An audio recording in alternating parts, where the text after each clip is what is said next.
दोस्तों, successful investing के लिए आपको कोई फैंसी डिग्रीज, हाई आईक्यू या लक की ज़रूरत नहीं है। आपको बस इन्वेस्टिंग की बेसिक नॉलेज, एक इन्वेस्टमेंट स्ट्रैटेजी और इमोशंस को कंट्रोल करना आना चाहिए। और अगर आप ये चीज़ करते हो तो आप इजीली स्टॉक मार्केट से बहुत अच्छा प्रॉफिट कमा सकते हो। दोस्तों, ये book the intelligent investor read करने में थोड़ी बोरिंग है, लेकिन इसको इन्वेस्टिंग की दुनिया में बाइबल कहा जाता है, क्योंकि इसके हर एक पेज में टाइमलेस इन्वेस्टिंग विजडम है। मैंने इस बुक को बहुत बार रीड की है और इनफैक्ट वॉरेन बफे, जो फिलहाल दुनिया के चौथे सबसे अमीर आदमी हैं, उन्होंने अपनी पूरी दौलत इन्वेस्टिंग की नॉलेज से ही कमाई है। तो इसीलिए आज इस वीडियो में आपके सामने इस बुक से 5 इंपॉर्टेंट इन्वेस्टिंग लेसन्स लाया हूँ, जिसे सीखने के बाद आपकी इन्वेस्टिंग की नॉलेज बहुत ज़्यादा इंप्रूव होगी और आप भी अपनी इन्वेस्टमेंट डिसीजंस ले सकते हो। तो चलिए शुरू करते हैं। उससे पहले मैं चाहता हूँ आप इस चैनल इन्वेस्ट माइंडसेट को सब्सक्राइब करिए और बेल आइकन को प्रेस करिए ताकि आप इन्वेस्टिंग और माइंडसेट रिलेटेड वीडियोस सबसे पहले देख सको। Lesson number 1, investor and market fluctuations. दोस्तों, स्टॉक मार्केट से रिलेटेड सबसे बड़ी प्रॉब्लम लोगों को ये होती है कि ये मार्केट इतने फ्लक्चुएट क्यों होते। इसीलिए स्टॉक मार्केट के डर को दूर करने के लिए आपको एक सिंपल सा लेसन इस बुक से सिखाता हूँ। मान लो आपने अपने कुछ फ्रेंड्स के साथ मिलकर एक बिजनेस स्टार्ट किया। आपने उस बिजनेस में अपना 1 लाख रुपए का इन्वेस्टमेंट किया और इसी तरह आपके बाकी 4 दोस्तों ने भी मिलकर 1-1 लाख रुपए का इन्वेस्टमेंट किया। तो इस बिजनेस में टोटल अभी 5 पार्टनर्स हुए और 5 लाख रुपए का इन्वेस्टमेंट हुआ।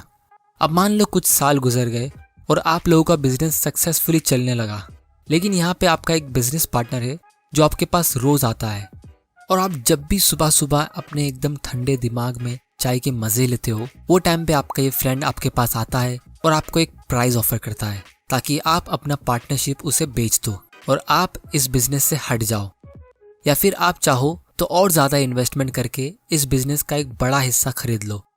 लेकिन यहाँ पे एक इंटरेस्टिंग बात यह है कि वो रोज़ अपने मूड के हिसाब से प्राइस बताता है। जब वो बहुत ज़्यादा खुश होता है तो बहुत ज़्यादा प्राइस बताता है और जब निराश होता है तो एकदम कम प्राइस बताता है। तो इसीलिए कभी कभी उसका बताया हुआ प्राइस आपको एकदम सेंसिबल लगता है, लेकिन ज़्यादातर आपको उसका बताया हुआ प्राइस गलत लगता है। ये पार्टनर का नाम है मिस्टर मार्केट।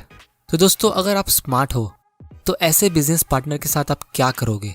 क्या आप मिस्टर मार्केट के बताए हुए प्राइस को एक्चुअल बिजनेस की वैल्यू समझ लोगे, या फिर जिस दिन आप अग्री करोगे तभी उसके साथ सौदा करोगे?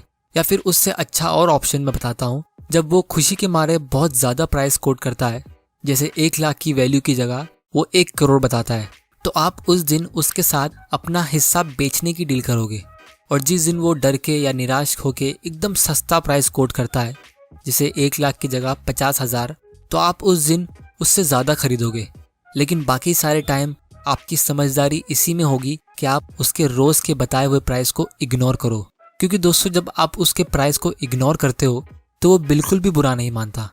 दोस्तों ज़रा सोचिए, ये बुक बेंजामिन ग्राहम ने 1949 में लिखी थी, जब इंटरनेट का नामो निशान नहीं था। वो टाइम पे मिस्टर मार्केट मतलब दिन भर में सिर्फ एक टाइम, यानी सुबह की चाय के साथ जो न्यूज़पेपर आता था, उसमें आपका बिजनेस का प्राइस कोट होता था और उस टाइम पे मिस्टर मार्केट वही था।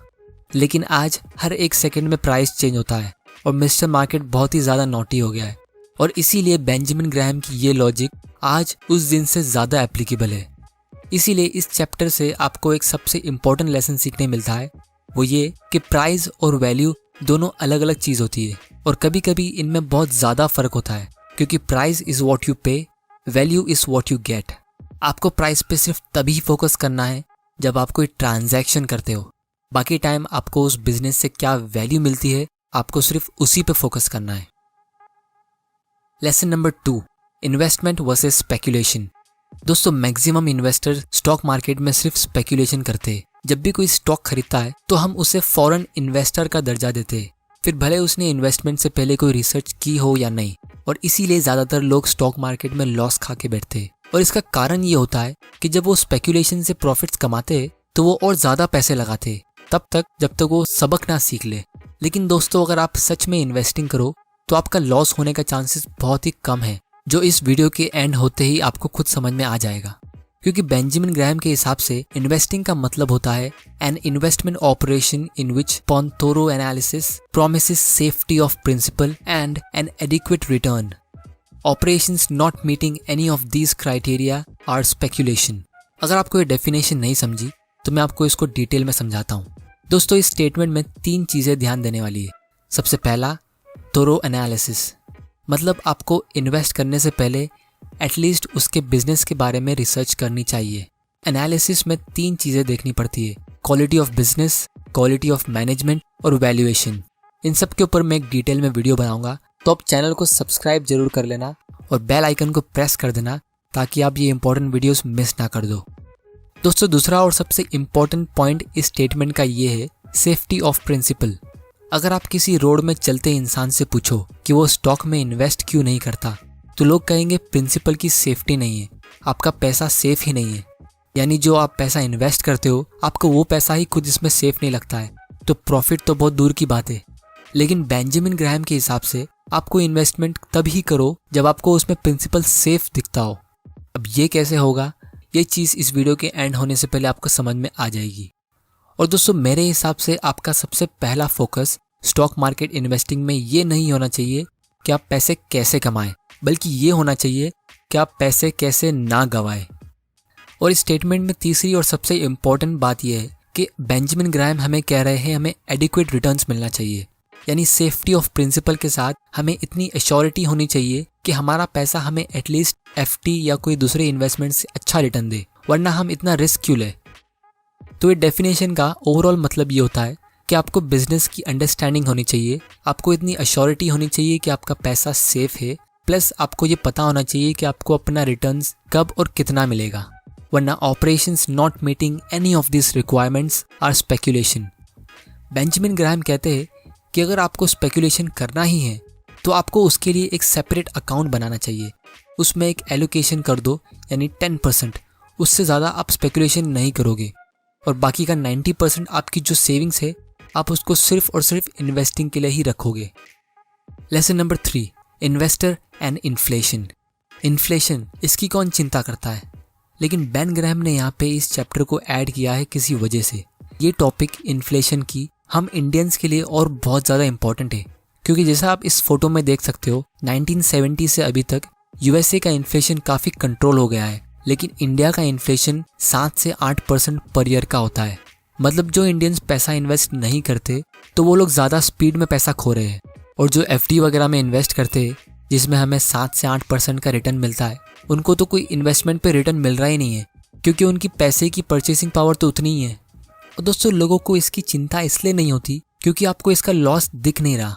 अगर आपके पास अपने गले में 100 रुपये है तो 10 साल बाद भी वो 100 रुपये है, और लोगों को लगता है कि उन्होंने कुछ खोया नहीं, और यहीं पे लोग धोखा खाते हैं।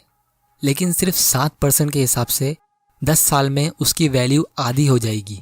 और दोस्तों, अगर आपको कोई भी इन्वेस्टमेंट को एक्चुअली में देखना है कि वो आपको कितना रिटर्न्स प्रोवाइड कर रहा है, तो आपको ये देखना चाहिए कि वो इन्फ्लेशन एडजस्टेड रिटर्न कितना प्रोवाइड कर रहा है।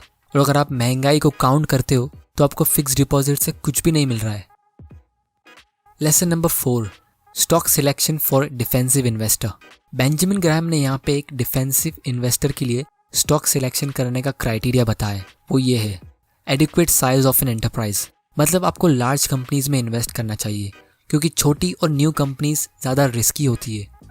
Point number 2, sufficiently strong financial condition. Company का करंट एसेट उसकी करंट लाइबिलिटीज से डबल होना चाहिए, यानी 2/1 का करंट रेशियो, और कंपनी का करंट एसेट उसके टोटल डेट से ज़्यादा होना चाहिए। Earning stability, some earnings for the common stock in each of the past 10 years, यानी कंपनी का कुछ ना कुछ प्रॉफिट होना चाहिए पिछले 10 साल में। Dividend record, uninterrupted payments for at least 20 years, यानी कंपनी ने कंटिन्यूस पिछले 20 साल से अपने डिविडेंड्स पे किया हो। अर्निंग्स ग्रोथ, कंपनी का प्रॉफिट हर साल बढ़ते रहना चाहिए, एटलीस्ट 33% पिछले 10 साल में, जो मेरे हिसाब से बहुत कंजर्वेटिव है। इंडिया के कॉन्टेक्स्ट के हिसाब से मैं कहूँगा कंपनी का प्रॉफिट एटलीस्ट डबल होना चाहिए। मॉडरेट पी रेशियो, कंपनी का करंट प्राइस पिछले 3 साल के एवरेज अर्निंग से 15 गुना से ज़्यादा नहीं होना चाहिए, वरना आप उस स्टॉक को बहुत महंगा खरीद रहे हो। और सबसे इम्पॉर्टेंट रूल, डिफेंसिव इन्वेस्टर्स को ग्रोथ स्टॉक कैटेगरी के सारे स्टॉक्स को अवॉइड करना चाहिए। Lesson number 5, margin of safety. Finally जब आपने रिसर्च करके ऐसी कंपनी ढूंढ ली जो सबसे बेस्ट में से बेस्ट है, तो फिर आपको उसके प्राइस पे ध्यान देना चाहिए कि आप उससे ज़्यादा महंगा तो नहीं खरीद रहे हो, तो मार्जिन ऑफ सेफ्टी से हमें ये सीखने मिलता है कि आपको स्टॉक को तभी खरीदना चाहिए जब उसका प्राइस आपके कैलकुलेशन के हिसाब से और ज़्यादा सस्ते में बिक रहा हो। जैसे मान लो एक इंजीनियर को ब्रिज बनाना है, उस ब्रिज पे 20,000 किलोग्राम के ट्रक्स पास होने वाले, तो उसको ऐसा ब्रिज नहीं बनाना चाहिए जिसकी लोड लेने की कैपेसिटी सिर्फ 20,000 किलो की है। उसको एटलीस्ट 30,000 या 40,000 का टारगेट रखना चाहिए, ताकि अगर कभी ट्रक ओवरलोड हुआ तो मार्जिन ऑफ सेफ्टी काम आएगी। इसीलिए जब आप कंपनी का इंट्रिंसिक वैल्यू यानी एक्चुअल वैल्यू पता लगाते हो, जो मान लो 100 रुपीज़ पर शेयर है, तो आपको उससे भी और कम प्राइस पे उसे खरीदना चाहिए। यानी नॉर्मली आपको उसको 66 रुपीज़ पर शेयर के नीचे खरीदना चाहिए, ताकि अगर आपके कैलकुलेशन या एस्टिमेट्स में कुछ गड़बड़ हो तो मार्जिन ऑफ सेफ्टी काम आएगी। और अगर उसका स्टॉक 100 रुपीज़ के नीचे जा रहा ही नहीं है तो आपको उसको खरीदना ही नहीं चाहिए। दोस्तों, जब आप इतने सारे रूल्स फॉलो करोगे, यानी मार्केट फ्लक्चुएशन को इग्नोर करके स्टॉक्स की जगह आप बिजनेस की रिसर्च करोगे, क्योंकि आपको पता होना चाहिए आप स्टॉक्स में इन्वेस्ट नहीं करते, आप स्टॉक्स के थ्रू इन्वेस्ट करते हो, और फाइनली आप एक मार्जिन ऑफ सेफ्टी यूज़ करोगे, तो हो सकता है कभी ना कभी आपको लॉस मिल जाए। लेकिन अगर आप ओवरऑल एक पोर्टफोलियो क्रिएट करते हो जिसमें आपने ऐसे वेल रिसर्च 10 से 15 स्टॉक्स खरीद के रखे, तो लॉन्ग टर्म में आपको अच्छा रिटर्न्स ही मिलेगा। तो दोस्तों, आज की वीडियो में इतना ही। अगर आपको इस वीडियो से कुछ सीखने मिला तो इस चैनल को सब्सक्राइब करिए और मुझे सपोर्ट करिए, और इस वीडियो को ज़्यादा से ज़्यादा शेयर करिए अपने फ्रेंड्स और फैमिली के साथ, ताकि उन्हें भी पता चल सके इन्वेस्टिंग एक्चुअली में होती क्या है। और दोस्तों, मुझे कमेंट के जरिए बताएं कि मैं कौन सी टॉपिक पे अपना नेक्स्ट वीडियो बनाऊं। अगर आपको ये वीडियो पसंद आया तो इसे लाइक करिए, नहीं पसंद आया तो डिसलाइक करिए। तब तक के लिए थैंक यू।